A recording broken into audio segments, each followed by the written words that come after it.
comprender qué es el ser humano. Y enfatizamos que toda persona tiene cierta idea de qué es el ser humano, aún sin haberlo estudiado, aún sin haber dedicado el tiempo necesario para comprenderlo. ¿Por qué razón? Por varias razones. Primeramente, porque siendo el mismo humano, está en su naturaleza comprenderse a sí mismo. Pero mientras no dedique seriamente el tiempo para comprender, para analizar qué es el ser humano, pues siempre tendrá una idea muy vaga de qué es él mismo. En segundo lugar, la persona tiene cierta idea de lo que él mismo es por influencia de otros. En la mayoría de los casos, inconscientemente, es decir, se deja influenciar, pero inconscientemente. Hablamos de 3 factores que influencian nuestra concepción sobre el ser humano. Primeramente, la sociedad. La sociedad influencia en la persona positiva o negativamente. La sociedad influencia el pensamiento de toda persona y como consecuencia la actitud también de la persona. Cada sociedad establece patrones que definen qué es el ser humano. Por ejemplo, la diferencia en el trato que la sociedad muestra a los niños, a las mujeres, a los jóvenes, a los ancianos, a los criminales, a los enfermos, a los minusválidos. Todo esto está basado en patrones previamente establecidos de qué es el ser humano para la sociedad. Así también, la ciencia es otro factor que influencia en nuestra concepción sobre qué es el ser humano. Porque la ciencia se dedica a establecer su propia concepción sobre el ser humano. Y claro, no puede faltar también la influencia de la religión, la cual también tiene su propia concepción de qué es el ser humano, influencia en el devoto, en la persona religiosa, y consecuentemente a sus descendientes. Notemos el caso de un enfermo. Un ejemplo muy básico. ¿Qué considera la sociedad, la ciencia y la religión sobre un paciente? Sobre una persona enferma. ¿Es una persona que aún no ha alcanzado su potencial, quizás? Quizás es percibido como de menos humanidad que otro paciente. Quizás por el simple hecho de que el otro paciente sea mayor que él o menor que él. Quizás la ciencia defina a una persona enferma como únicamente un mamífero enfermo, o quizás desde el punto de vista religioso, un enfermo es un alma perdida. Así pues, concluimos que nuestro interés en comprender qué es el ser humano, así pues, concluimos que en nuestro interés de comprender qué es el ser humano, vamos a evitar esas influencias. La influencia de la sociedad, de la ciencia y de la religión. Nuestro objetivo es muy claro.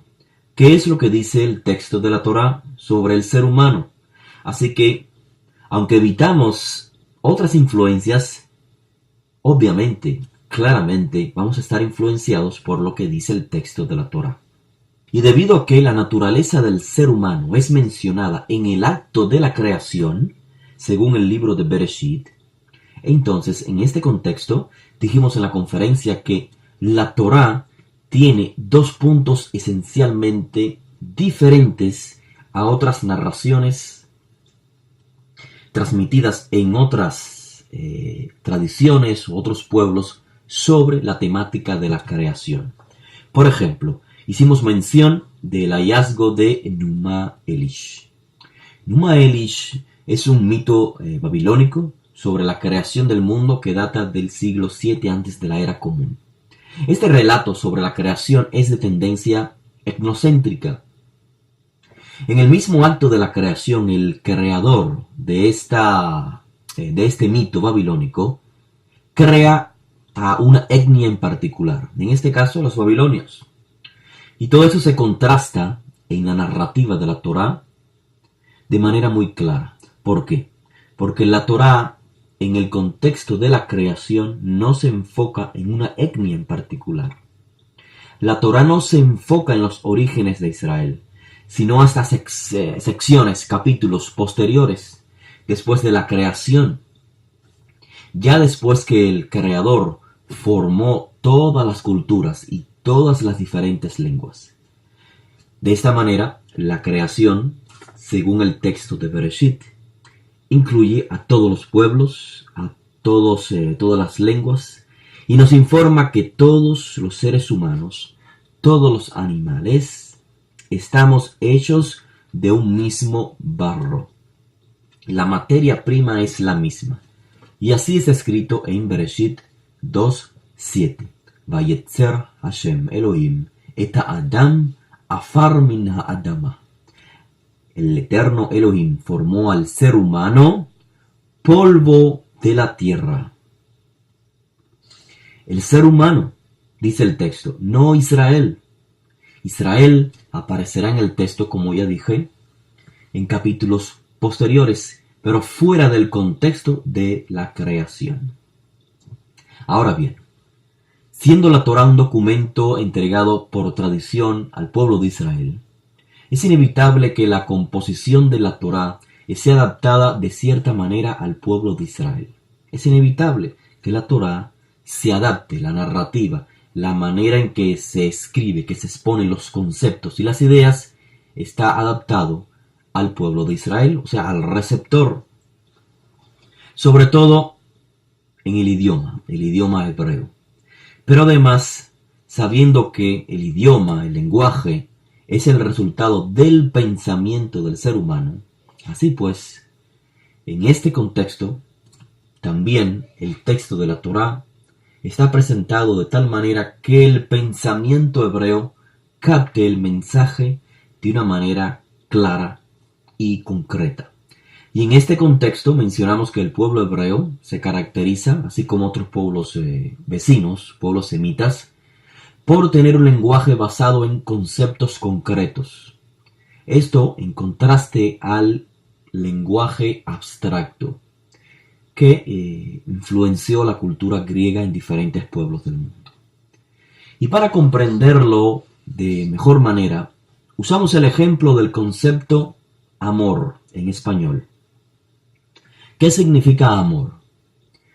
Debido a que amor es una idea abstracta, es un concepto expresado en términos abstractos, es posible que cada persona pueda tener una idea diferente sobre el amor, sobre lo que esta idea o concepto amor pretende explicar al ser humano.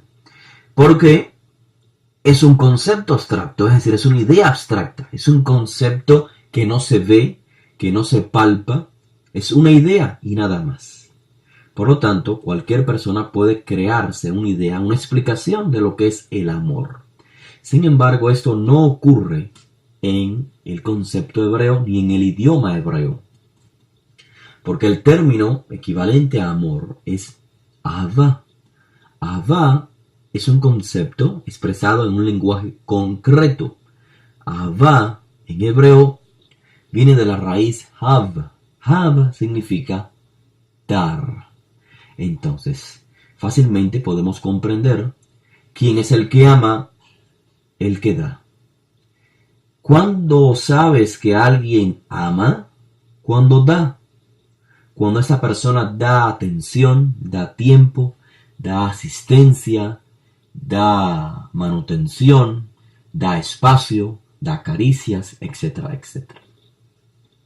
Un ejemplo en el que se aplica el término hebreo Ahava conectado con la dádiva, lo vemos aún en el primer siglo, en las palabras de Rabbi Joshua de Nazaret. No hay un amor más grande que el dar la vida por los amigos. Porque para la mente hebrea, para la concepción hebrea, es imposible que el amor no se manifieste en la dádiva. Así nos adentramos entonces en el texto de la Torá, en el libro de Bereshit, en la sección de la creación. Y comenzamos analizando las imágenes concretas que aparecen en el texto de la Torá. La primera imagen es que el ser humano procede del barro, pero un barro en común formado por el Creador. Y acentuamos en la conferencia que esta imagen significa que la tradición registrada en la Torá ya nos presenta claramente el origen universal del ser humano, no de una etnia en específico, en contraste, como ya dijimos, con la mayoría de las tradiciones de otros pueblos cuyos registros sobre la creación usualmente son etnocéntricos. Leemos claramente este mensaje en el libro de Bereshit, capítulo 2, el verso 7.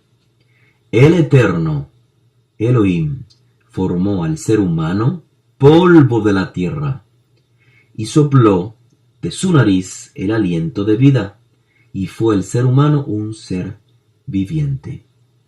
Notamos que en el texto hebreo existe un juego de palabras que presentan la imagen mucho más clara, en una idea concreta. El ser humano creado es llamado Ha'adam, el ser humano. ¿De dónde proviene? Es del polvo de la tierra. La definición de la tierra en hebreo es Ha'adamah. Así vemos claramente una conexión de raíz entre humano, Adam, y tierra, Adamá, concibiendo entonces que todos tenemos un barro en común. Esta realidad debe entonces inspirarnos humildad en relación a nuestro semejante. No importa el color, no importa la raza, todos venimos de un barro en común. La materia prima es la misma, polvo de la tierra. Inclusive, quizás olvidamos que según Bereshit, el ser humano comparte un barro en común con todas las criaturas vivas, plantas, anfibios, mamíferos y aves. Así está escrito en Bereshit 2:9.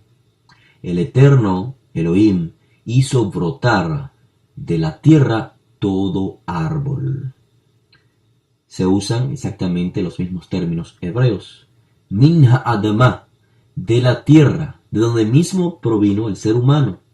Min ha'adamah kol etz, de la misma tierra, de la misma Adamá, también vinieron los árboles. Lo mismo podemos ver en Bereshit capítulo 1, verso 24. Dijo Elohim: produzca la tierra seres vivientes, según su género, ganados, reptiles y bestias de la tierra según su género. La misma idea continúa en Bereshit 2, verso 19. El Eterno Elohim formó de la tierra todo animal del campo y toda ave del cielo. Así, según esa tradición, el ser humano también comparte similitudes con todas las criaturas, con la vida vegetal, con la animal, aunque obviamente éstas no fueron creadas de la misma forma que el ser humano. Pero lo que destaca esta tradición registrada en la Torá es que hay una relación natural entre el ser humano y las demás formas de vida. O en términos más simples, todo lo vivo está hecho de la misma tierra y fue Elohim quien les dio la vida. Por la misma razón, hallamos principios en la Torá. Posteriormente, en los libros donde se mencionan los mandamientos, principios que apuntan, mandamientos que inculcan la protección de las criaturas no humanas. Y vimos dos ejemplos clásicos: Sa'ar Ba'ale Hayim, la prohibición de causar dolor innecesario o sufrimiento a cualquier criatura, y también el principio Bal Tashhit, la prohibición de destruir o desperdiciar recursos. Con esta información clara en nuestra mente, enfatizamos que, según la narrativa de Bereshit, el ser humano fue creado originalmente mortal. Y así está escrito en Bereshit 3:19. Con el sudor de tu rostro comerás el pan hasta que vuelvas a la tierra, Adamá, porque de ella fuiste tomado. Eres polvo y al polvo volverás. Es decir, el ser humano fue creado mortal.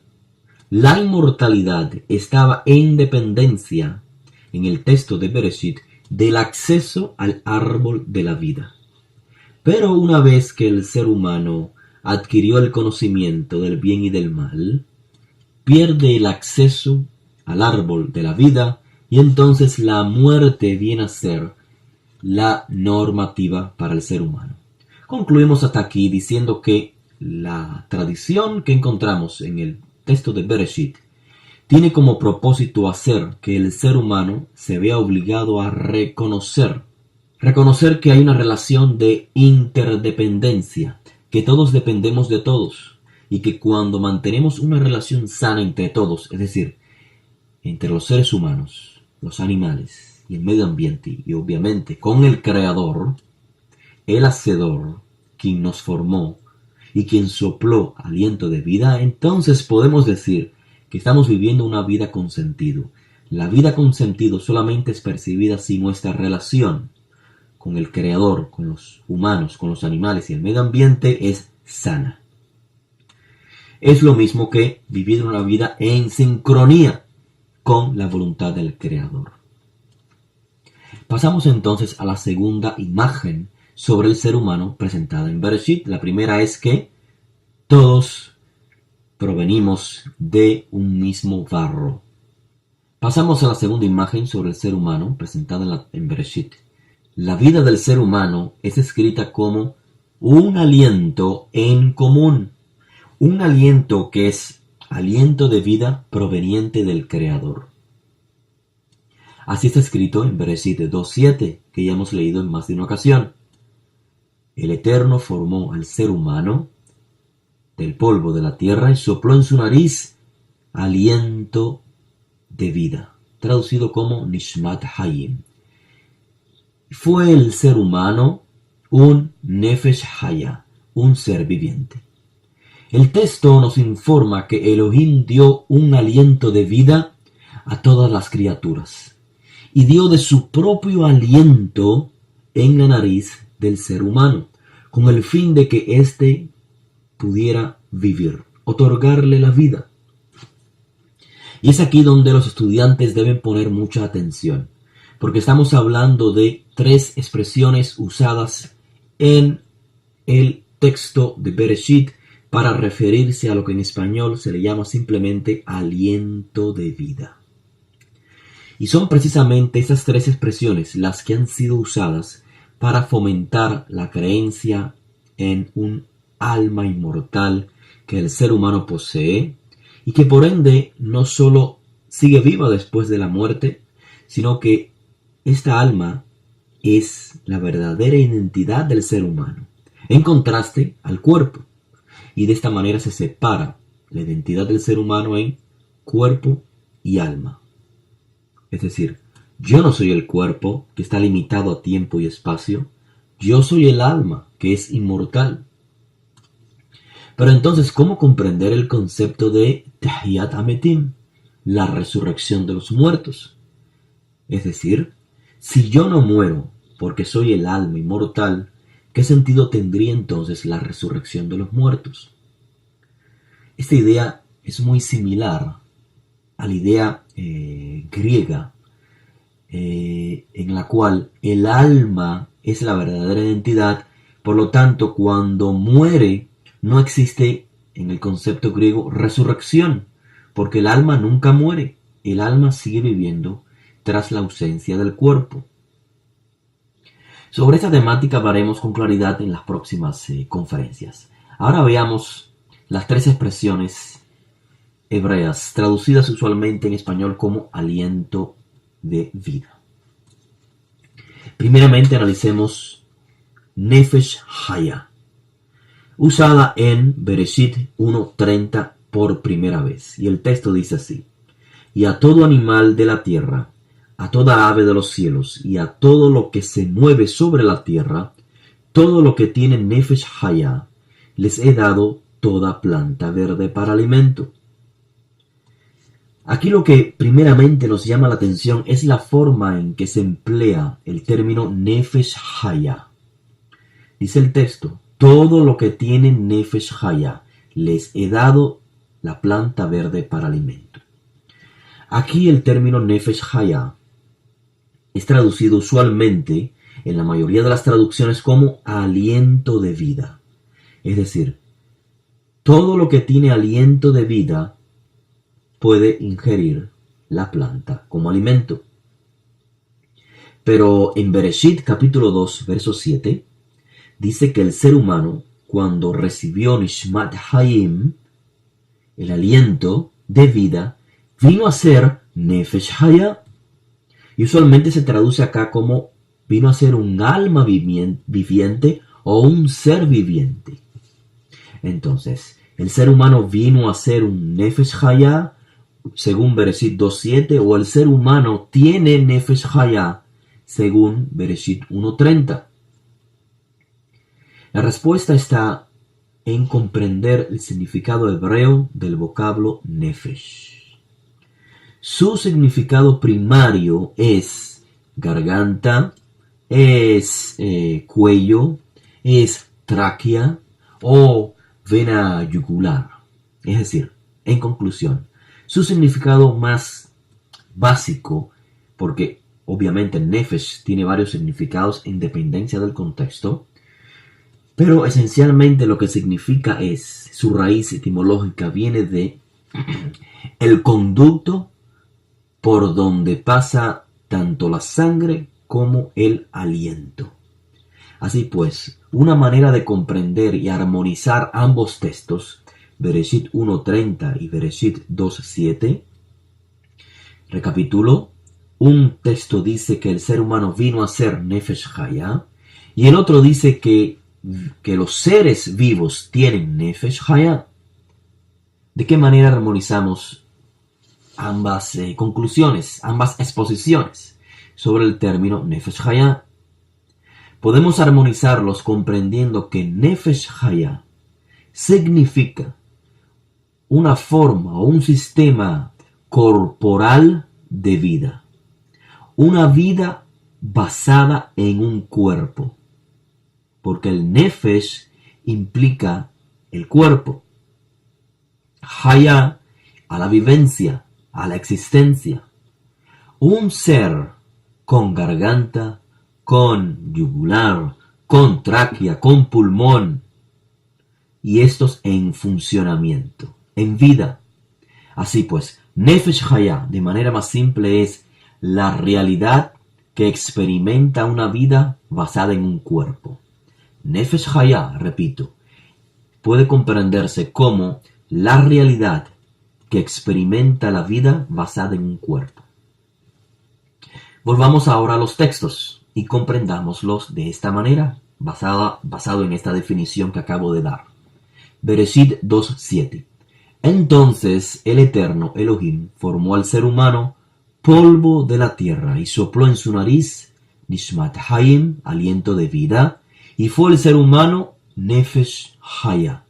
Es decir, el ser humano cuando recibe el aliento, el soplo de vida, comenzó técnicamente a vivir. El aliento, el soplo pasó por su nariz, por la tráquea, los pulmones y comenzó a expirar. Comenzó a experimentar la vida, la interacción en el mundo. Lo mismo se puede aplicar en Bereshit 1.30.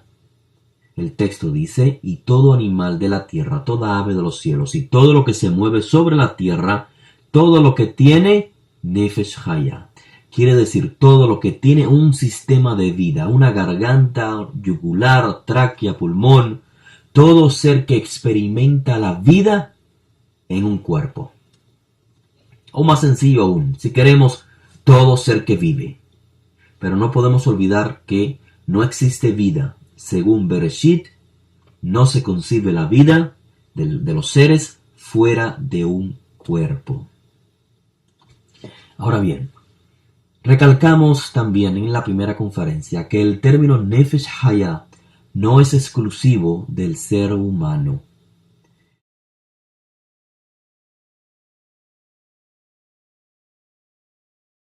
todo animal de la tierra, toda ave de los cielos y todo lo que se mueve sobre la tierra, todo lo que tiene Nefesh Haya. El mismo término es usado en Bereshit 1:24. Dijo Elohim, Totzeh haaretz Nefesh Haya. Produzca la tierra Nefesh Haya. Seres vivientes, así se traduce. Según su género, ganados, reptiles, bestias de la tierra según su género. Claramente vemos que el término Nefesh Haya es aplicado al ser humano y a los animales. Hicimos notar en la primera conferencia la manipulación por parte de los traductores influenciados por conceptos griegos o, aunque no sean griegos, conceptos contrarios a la concepción hebrea plasmada en Bereshit.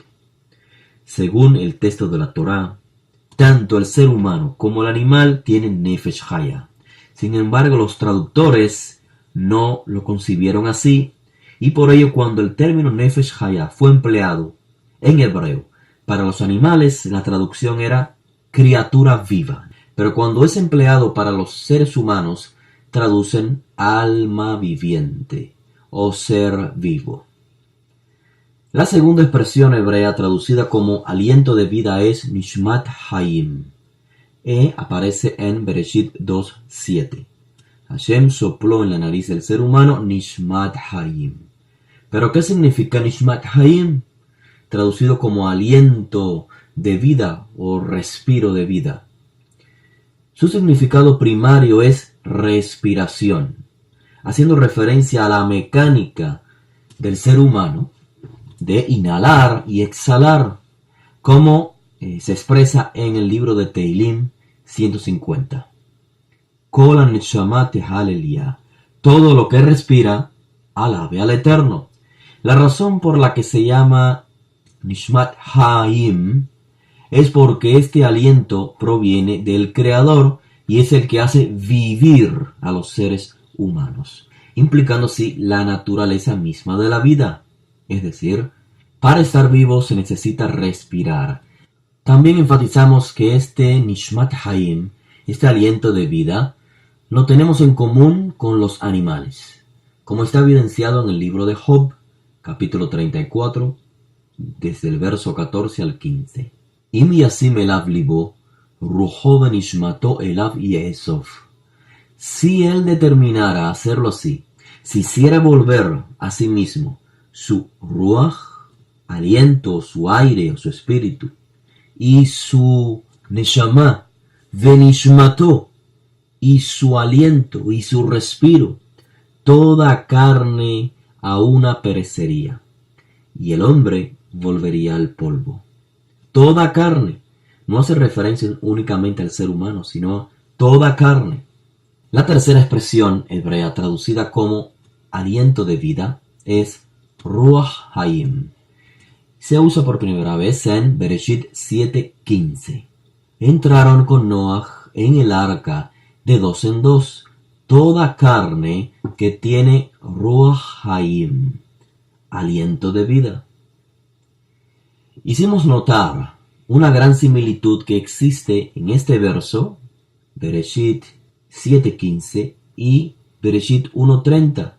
En uno dice, todo lo que se mueve sobre la tierra, Asher bo nefesh haya, que tiene nefesh haya.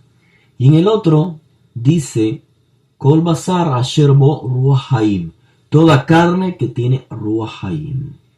Como podemos notar, son sinónimos, o aunque tengan significados muy particulares o únicos, acá son usados como sinónimos. ¿Cómo comprender entonces que Ruach Hayim es sinónimo de Nefesh Haya? Muy sencillo. Si comprendemos primeramente que el término Ruach no significa únicamente espíritu, sino viento, aire, brisa, aliento. Y este uso intercambiado del significado de aliento y espíritu se puede apreciar, por ejemplo, en el libro de Tehilim, capítulo 104, el verso 29 y 30. Dice el texto, escondes tu rostro y se turban. Les quitas tu aliento, en hebreo, ruach, expiran y vuelven al polvo. Envías tu espíritu, en hebreo, ruach, son creados y renuevas la faz de la tierra. Cuando la Torá envía este mensaje, que hay un aliento en común, y este es el aliento de vida del Creador, está implicando que todo aliento, todo respiro, tanto de la vida humana como animal, es parte de la obra creadora del Eterno. Y eso significa que todo lo que respira lo hace en relación al dador de la vida. Así pues, el mensaje general es el siguiente. Según la tradición registrada en la Torá, las imágenes del ser humano son las siguientes. El ser humano es un ser universal. El ser humano comparte un barro en común. No importa la etnia, la raza, el color, la materia prima es la misma. Del mismo barro provienen otras formas de vida, y esto crea una conexión, una relación de interdependencia entre humanos, animales y el medio ambiente. Y obviamente con aquel que nos formó y nos dio el aliento de vida. Así también el aliento es en común, un aliento de vida proveniente de un solo creador, implicando que todo respira en relación al dador de la vida. De esta manera, el ser humano, según la tradición de Israel, la tradición registrada en la Torá, específicamente en Bereshit, el ser humano fue concebido desde su creación como un ser comprometido en una relación con, ya dijimos, con el Creador, con ellos mismos, los seres humanos, con los animales y con el medio ambiente. Y estar conscientes de esta realidad y establecer consecuentemente una relación sana con todas estas formas de vida es lo que se concibe en la tradición hebrea como vivir o vivir con sentido. Vivir según fuimos creados, con el objetivo que fuimos creados. Por otra parte, la singularidad del ser humano en comparación con las otras formas de vida, la grandeza o el honor que el Creador le otorga, esta singularidad, identificada en la Torá como Selem Elohim, será un tema para otra conferencia. Hasta aquí finalizamos con nuestro resumen.